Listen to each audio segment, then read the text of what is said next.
All right, welcome back, guys. Hopefully, you guys just got done watching our truck video, going over some of our initial thoughts for the Texas race weekend. So now we're going to be hopping into the Xfinity video. And again, we have another Cup Series driver in this race as well. We have Chase Elliott in the Truck Series, and we got Kyle Busch himself in the Xfinity Series. So we'll be talking about that, what that means for lineups, kind of the way to go with construction. But some initial thoughts are Charlotte and Las Vegas are probably the two tracks you want to use as reference points from this year when going back and trying to look at data, just because with COVID, they don't do any practice or qualifying unless it's like a new track or a main race, basically. So they just show up and race. So in order to try to figure out who potentially might be good, I think looking at the Charlotte data and the Las Vegas data is going to be the way to go. And then, like I said, you got Kyle Busch in this race. He's pretty expensive. I think he's like $14,000 or something like that. So if you are going to play him, you kind of have to sacrifice some of your other lines, some of your other drivers to make that work. But we'll dive into if we think he's a good player or not, which might not be a surprise, but he is. So I guess we'll start with you, Kev. Yeah, I mean Kyle Busch in an Xfinity car, you have to play him. He's expensive for a reason. Starting 14th, he's going to get the first pretty quickly. He's going to get you some PD. He's probably going to lead damn near every lap of this thing, unless he has a mechanical issue or gets caught up in an accident. So if you wanted to, you could, fade him. But if you're only playing one line, I'd have him in it. The other guy in this, price range is probably going to be Josh Berry. Another pretty solid driver. Guy offers you a lot of PD upside, but honestly, if you're playing Kyle Busch, I think it's going to be hard to get another 10K driver in. And I think it'd be kind of dumb to not play Kyle Busch if you're only playing one line. Yeah, I haven't built lineups yet, which I will before the race obviously starts, and then we'll adjust this accordingly. So if you want some of our, basically our final thoughts, you can find them on Twitter. It'll be at FastCarsFM. We'll post a spreadsheet and we'll tweak everything right up until the last, minute, basically, before they wave that green flag in the slate locks. But yeah, like Kev was saying, I mean, it's Kyle Busch. Like, you got to pay the price tag. You got to plug them in. Ty Gibbs just won the race last week in this car, and Charlotte is a track that runs very similar to Vegas. So Ty Gibbs is good, but I mean, Kyle Busch is Kyle Busch. So I think he literally has negative odds to win this race. Like, he is hands down the favorite. So you're playing him to basically dominate this slate, and starting 14th even offers you some place differential points as well. But if you're paying up for him, like Kev says, it does get tough to get up here. I'm not sure if it's possible or not. Noah Gregson's interesting, starting 30th. He almost won this race, one of these races last year before blowing it on the last turn. And I think Harrison Burton won that race. But he starts 30th, and then Josh Berry starts 28th. And he's significantly cheaper than Noah Gregson with basically the same amount of upside in my eyes. And I think Josh Berry has actually been outperforming, Noah Gregson this year. So I think that'd be a good play for you there.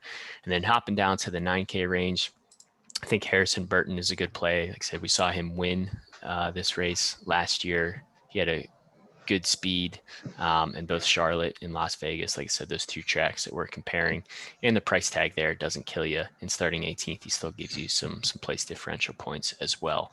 And I also don't mind Daniel Hemrick. I think $9,100. It's probably a GPP only play, but he was clocking off a ton of fast laps in both of those previous races. So again, I know the finishes aren't there with Hemrick, but if he can, just hold his position or even earn some dominator points through running some additional fast laps, I think he'd be a good GPP option for you. Yeah, I can agree with you. I think Harrison Burton is probably the best play out of this 9K price range. But another guy in here that I wouldn't be afraid of playing if you can make him fit in your lines. Might be a little hard with that price being closer to 10K, but would be Justin Allgaier. I memean, he's one of the better drivers in Xfinity's and good equipment. Starting 16th, so he offers you some PD there. Definitely, yeah. It might be a little hard to fit him in. But if you're, pivoting off Kyle Busch, you might be a guy to add to your line where you fade him. Yeah. And then once you get to these 8K drivers, like, I don't really feel too confident about any of them. I think Brandon Godovic there, like, yeah, he starts 34th and he should move forward and he will move forward, but that $8,800 is a tough price to pay. I'd much rather get some of these other value plays that I think have more upside than he does, and are significantly cheaper. Annette, Burton, and Haley, with Kyle Busch in the field, like Kev was saying about the truck series video, like, hey, you jam in John Hunter Nemechek to basically lead all the laps, and then you just pair him with place differential. Well, it's almost the same thing here with the Xfinity series, except it's Kyle Busch, and then okay, we got to get those value plays, and we got to get those PD plays. Well, Annette, Burton, and Haley don't really offer you any of those. They basically need to maintain and hold their spots, which they can, but that's a really big ask. And if one of them has a problem, it's just going to completely kill your line. So I'm not too high on those guys, but some guys that I think are interesting are Herbst, Moffitt, and Snyder. I don't know which one of these guys is going to work out. Probably one of them. I'm not sure which one I'm going to play. Herbst probably has the best equipment. We saw Chase Briscoe in this car last week almost win the race before him and Ty Gibbs wrecked each other, or they got into each other, and Briscoe basically ended his race. And then Moffitt's probably the best driver, but his equipment's probably the worst of these three. And then Myatt Snyder's kind of somewhere in between. So these are all, I think, interesting plays that maybe you can plug one of them in your lines. But I think regardless, your free square this week has to be Jeremy Clements starting 20th. He's only $7,100. He's a playoff caliber driver. This car is good enough for a top 12. So I love plugging in Jeremy Clements as one of my free squares basically.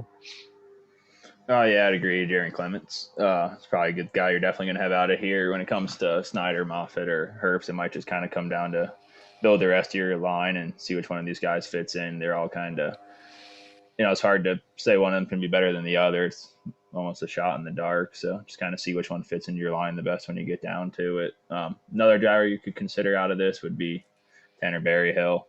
Not like great play, not loving it, but don't hate it either. Could start in 21st, obviously has some room to move up at least a few spots, gain you a little bit of PD. And, if guys wreck out, which most likely going to happen, might help them out a little bit. Yeah, and then once you get down to the 6K range, I think the other free square is going to be Tommy Joe there. Yes, it is a little bit risky because we've seen this car have, either mechanical issues or get into wrecks, but when it doesn't, it's easily a top 20 car. And he almost starts basically dead last, starting 36, and he's only $6,000. So he's a really good value and PD play to pair with, the Kyle Busches. So I love Tommy Joe this week. Some other guys I think are interesting. It's just PD plays that maybe it's a good pivot off Tommy Joe would be Bailey Curry, Stephen Parsons, maybe even a Jordan Anderson. We saw Reddick and Josh Berry perform well in this car. So we know it's good equipment. Jordan Anderson isn't the same caliber of driver, but the equipment alone should outperform, basically half the field of the Xfinity series.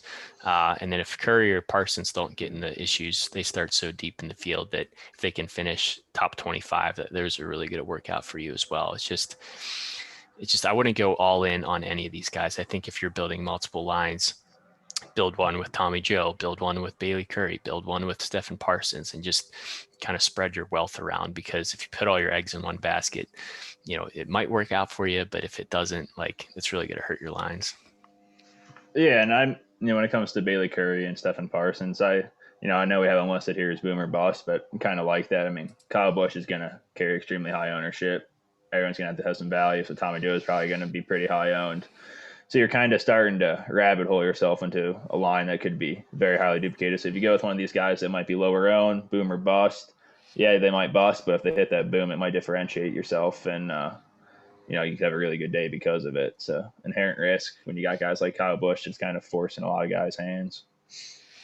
Yeah, that's a really good point. I mean, we're not really saying anything, groundbreaking, like play Kyle Busch. Like, obviously a lot of people are going to play him, but I think Kev brings up a really good point there. Like, everyone's going to go a certain direction when they're building lineups. So if you can find, maybe a chalky play of like, hey, I know everyone's going here. If maybe try to find some way to get different if you are playing Kyle Busch in your lineups, which we're going to be doing. So it just kind of comes down to who's maybe that good low owned play that no one's talking about this week that everyone's kind of overlooking, or maybe even a guy that's like, I don't know if that would really be a good play or not. You just kind of need things to go that driver's way.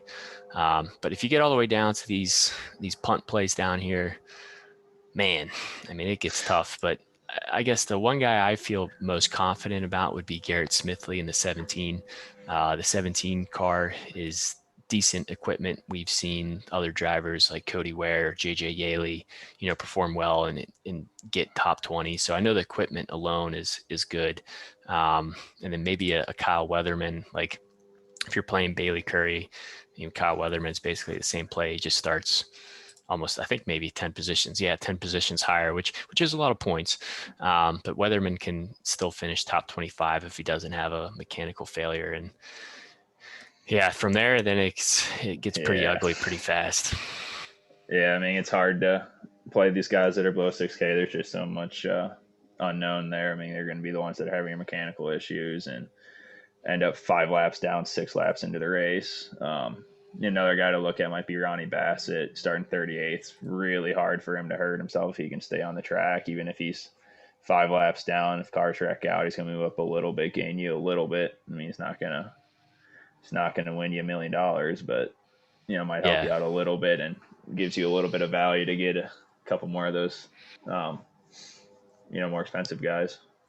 Yeah, especially if you are running that narrative in your head of, okay, Kyle Busch is going to take over this race and he's going to dominate. Then if he's hogging all of the, dominator points, it really doesn't matter what everyone else is doing. It just kind of comes down to pure finishing potential and place differential.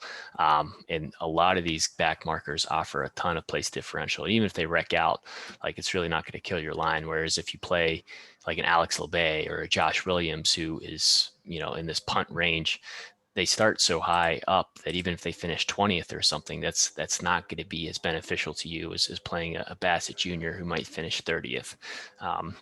So I think that's going to do it for the Xfinity series. Like I said, we'll be updating the spreadsheet on Twitter. It's at FastCarsFM. Any questions you guys have, drop them in the comments below. Liking the channel, subscribing if you haven't already, really means a lot to us. And yeah, once you're done with this one, we'll catch you on the Cup video.